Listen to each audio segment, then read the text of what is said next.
Post-war period. After the Japanese surrender to the Allies on August 15, 1945, Singapore fell into a brief state of violence and disorder. Looting and revenge killing were widespread.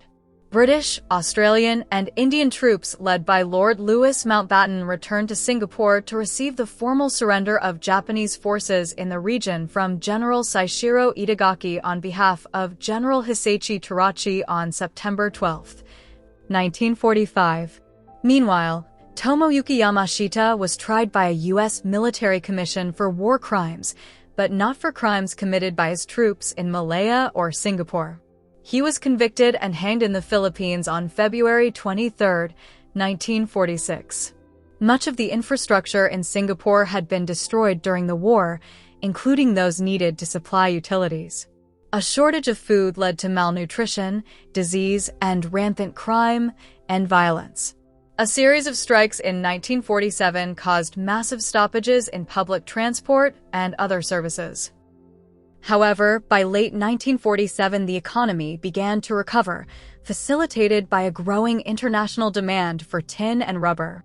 The failure of Britain to successfully defend its colony against the Japanese changed its image in the eyes of Singaporeans. British military administration ended on April 1, 1946, and Singapore became a separate crown colony.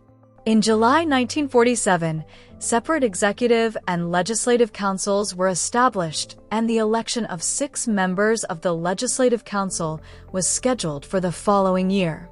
During the 1950s, Chinese communists, with strong ties to the trade unions and Chinese schools, waged a guerrilla war against the government, leading to the Malayan Emergency. The 1954 National Service riots, Hock Lee bus riots, and Chinese middle schools riots in Singapore were all linked to these events. David Marshall, pro-independence leader of the Labour Front, won Singapore's first general election in 1955. He led a delegation to London, and Britain rejected his demand for complete self-rule. He resigned and was replaced by Lim Yew Hock in 1956, and after further negotiations, Britain agreed to grant Singapore full internal self-government for all matters except defense and foreign affairs on June 3, 1959.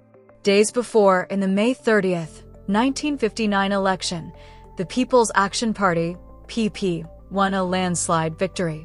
Governor Sir William Almond Codrington Good served as the first Yang di Pertuan Negara, head of state.